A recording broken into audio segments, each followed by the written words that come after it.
বাংলার স্বাদ চ্যানেলে আপনাদের স্বাগত জানিয়ে আজ আমি শুরু করছি এঁচোড় চিলি। আমি এঁচোড়টা ভাপিয়ে নিয়েছি, একটু নুন দিয়ে জল ঝরিয়ে রেখেছি বাটিতে। লাগবে এতে উপকরণ: পেঁয়াজ কুচি, একটু বড় সাইজ করা এরকমভাবে, রসুন কুচি, টমেটো কুচি, হলুদ, 1 চামচ আদা রসুন পেস্ট, বড় চামচের 1 চামচ বেসন, 1 চামচ বড় চামচের ময়দা, স্বাদ অনুসার নুন, আর লাগবে একটু লঙ্কা, চিলি ফ্লেক্স আর কাঁচা লঙ্কা, আর লাগবে সস। আর আমি তেল দিয়ে দিচ্ছি কড়াইয়ে পর্যাপ্ত পরিমাণে। একটু ম্যারিনেট করব এই এঁচোড়। আদা রসুনের পেস্ট, বেসন, ময়দা দিয়ে এটা আমি মাখিয়ে নেব। আর ম্যারিনেটের জন্য লাগবে একটা ডিম। এই ডিমটা এর মধ্যে মিশিয়ে নিচ্ছি, এবার এটা মাখিয়ে নেব।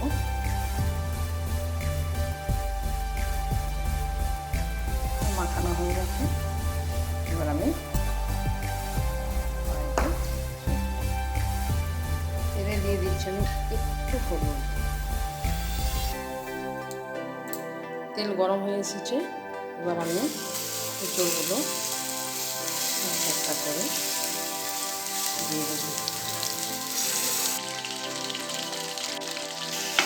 আমার অলমোস্ট ভাজা হয়ে চলে এসেছে, এবার আমি এগুলো একটা একটা করে তুলে নেব।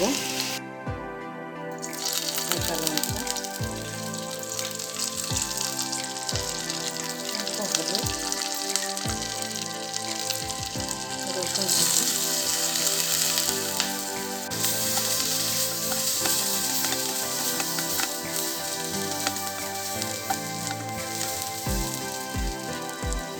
লঙ্কার গুঁড়ো, চিলি ফ্লেক্স, এই লঙ্কার গুঁড়ো দিয়ে চিলি ফ্লেক্সটা দিই।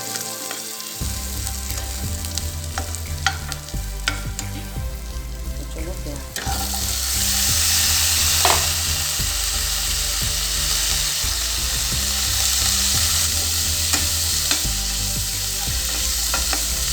পুরো রান্নাটাই মিডিয়াম ফ্লেমে হবে। পেঁয়াজটা ভাজার সময় একটু আঁচটা বাড়িয়ে দেবো, ফুল ফ্লেমে করে দেবো কিছুক্ষণ, তারপর আবার মিডিয়ামে নেব। দিয়ে দেবো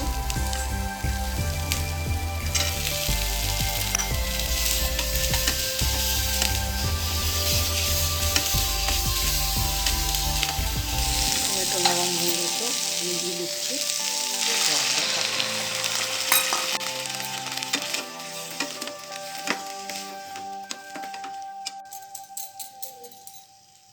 সস 4 টেবিল স্পুন। এবার আমি স্বাদ অনুসার নুন দিয়ে দিচ্ছি। ফুটে উঠলে দিয়ে দেবো আমাদের ভেজে রাখা এঁচোড়। ফুটে গেছে, এঁচোড় ভাজাগুলো দিয়ে দেবো।